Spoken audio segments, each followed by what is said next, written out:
हरे कृष्णा। भारत करोड़ों वर्षों से साधु संतों, ऋषि मुनियों की भूमि रहा है। इस भूमि को हजारों संतों ने अपने ज्ञान से सींचा है। इस वैदिक संस्कृति को विश्व की सबसे बड़ी धरोहर माना जाता रहा है।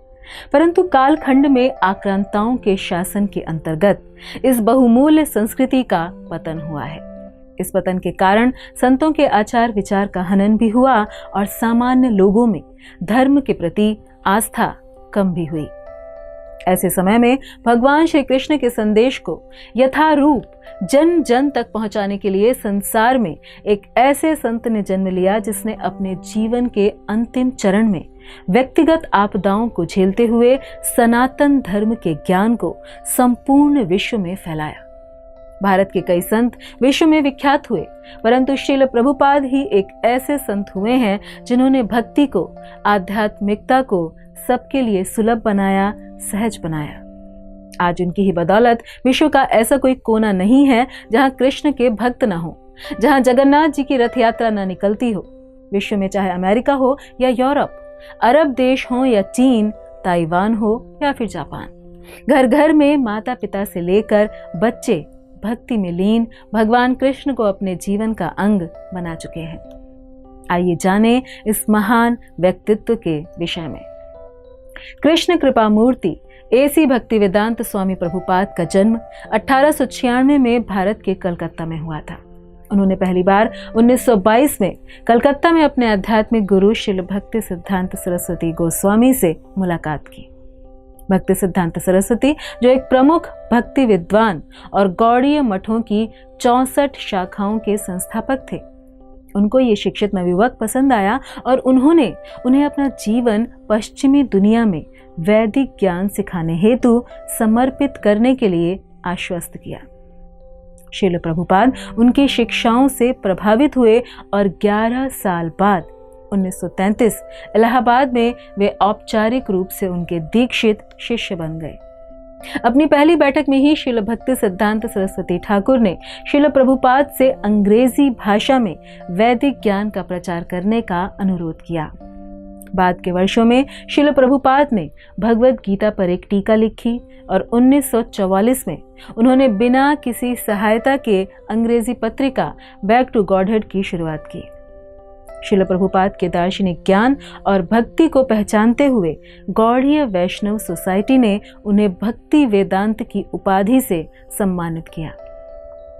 1950 में 54 वर्ष की उम्र में श्रील प्रभुपाद विवाहित जीवन से निवृत्त हुए और 4 साल बाद उन्होंने वानप्रस्थ आश्रम को अपनाने के पश्चात अधिक से अधिक समय अध्ययन और लेखन में लगाया।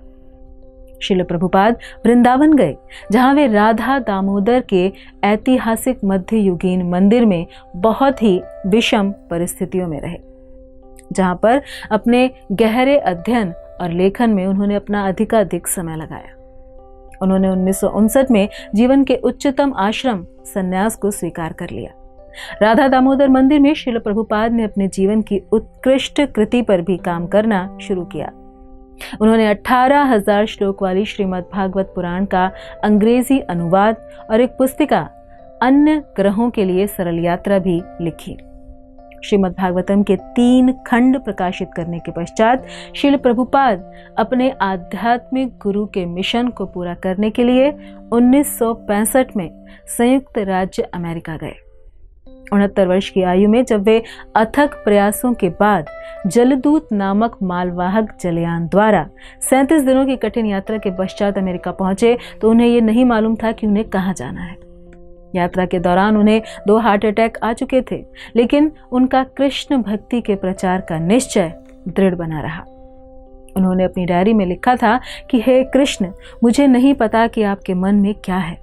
भौतिकता से ग्रस्त यहाँ के लोग मुझे सुनेंगे या नहीं, पर मुझे इतना पूर्ण विश्वास है कि आपने यदि मुझे यहाँ पर भेजा है तो जरूर इसमें आपकी कोई न कोई योजना होगी और मैं एक कठपुतली की तरह आपके हर उद्देश्य को पूरा करने के लिए तैयार हूँ।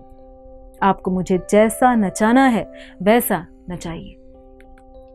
तब से वे अपने जीवन के अंत तक भारत के दार्शनिक और धार्मिक ग्रंथों पर 60 से अधिक प्रामाणिक अनुवाद, टिप्पणियां और सारांश अध्ययन लिख चुके थे। लगभग 1 वर्ष बाद बड़ी कठिनाई से उन्होंने जुलाई सन 1966 में अंतर्राष्ट्रीय कृष्ण भावनामृत सोसाइटी की स्थापना की। अपने सावधानी पूर्वक मार्गदर्शन के तहत ये सोसाइटी 1 दशक में लगभग 108 मंदिरों, आश्रमों, स्कूलों और संस्थानों के विश्वव्यापी संघ और कृषि समुदायों में विस्तारित हुई। श्रील प्रभुपाद ने भारत के पश्चिम बंगाल के श्रीधाम मायापुर में एक बड़े अंतर्राष्ट्रीय केंद्र के निर्माण को भी प्रेरित किया, जो वैदिक अध्ययन के लिए एक उत्तम स्थान है। हालांकि श्रील प्रभुपाद का सबसे महत्वपूर्ण योगदान उनकी किताबें हैं। अकादमिक समुदाय द्वारा उनकी प्रामाणिकता, गहराई और स्पष्टता के लिए अत्यधिक सम्मानित कर इन्हें कई कॉलेजों में मानक पाठ्य पुस्तकों के रूप में उपयोग किया जाता है। उनके लेखन को 80 भाषाओं में अनुवाद किया गया है। भक्ति वेदांत बुक ट्रस्ट, जिसे 1972 में स्थापित किया गया था, जो विशेष रूप से उनके लेखन कार्यों को प्रकाशित करने के लिए बनाया गया है। इस प्रकार भारतीय धर्म और दर्शन के क्षेत्र में पुस्तकों के लिए दुनिया का सबसे बड़ा प्रकाशक बन चुका है। यह बुक ट्रस्ट अब तक 5 करोड़ से अधिक भगवद गीता का मुद्रण और वितरण कर चुका है। अपने जीवन के आखिरी 10 वर्षों में वृद्धावस्था के बावजूद श्रील प्रभुपाद ने पूरे विश्व की 14 बार यात्रा की। इस तरह के थकान भरे कार्यक्रम के बावजूद श्रील प्रभुपाद ने प्रचुर रूप से लिखना अनवरत जारी रखा।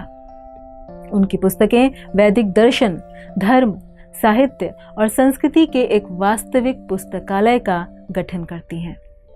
इस प्रकार श्रील प्रभुपाद अपने पीछे वैदिक दर्शन और संस्कृति का एक वास्तविक पुस्तकालय छोड़कर गए हैं।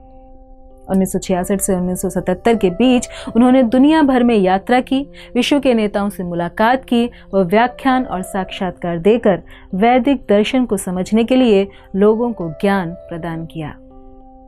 संसार में कभी कभार ही कोई ऐसा महापुरुष आता है जो सामान्य व्यक्ति की सोच से, शक्ति से अधिक कार्य करके जाता है, और उन्हीं में से एक थे इस्कॉन के संस्थापक आचार्य भक्ति वेदांत स्वामी श्रील प्रभुपाद। धन्यवाद। हरे कृष्ण।